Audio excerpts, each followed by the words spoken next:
You've already created something just by bringing these musicians together, and now it's time to bring your music to life. Make sure you have everything you need before you leave for rehearsal. Here's what my checklist looks like. Instrument. I've seen it forgotten, not by me, but yeah, it's happened. Pedals. Recording device. This is also the best way to take an honest listen to how your group is progressing. A list of what you hope to accomplish in rehearsal. Charts. Audio of the music you're rehearsing. Contact info for all band members. Studio location, and directions for how to get there. Yeah, most of this stuff is common sense, but actually making a point of doing it makes you a much more professional leader.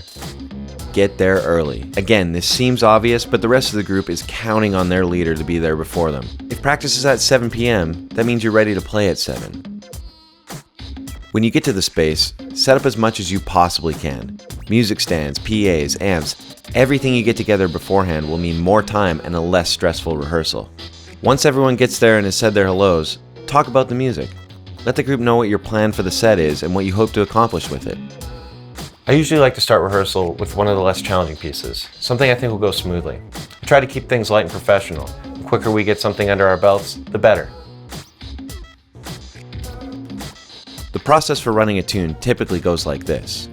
Play the tune down without stopping unless absolutely necessary, keeping an ear open to anything that may be off. Discuss any problem areas and loop them as needed.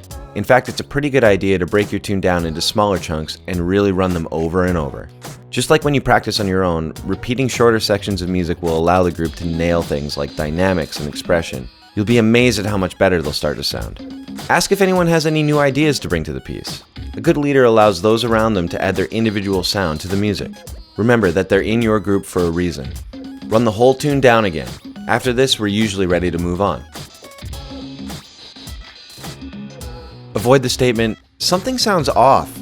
You're the leader. If something isn't quite right, you should know what it is and why it isn't working. If you've booked a longer rehearsal, be sure to take a break here and there, and don't worry if you don't get to everything on your list.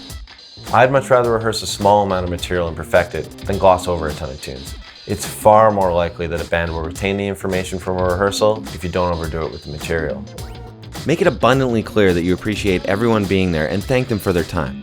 If your musicians feel appreciated, they'll have more respect for your project, which will lead to a stronger foundation for your band.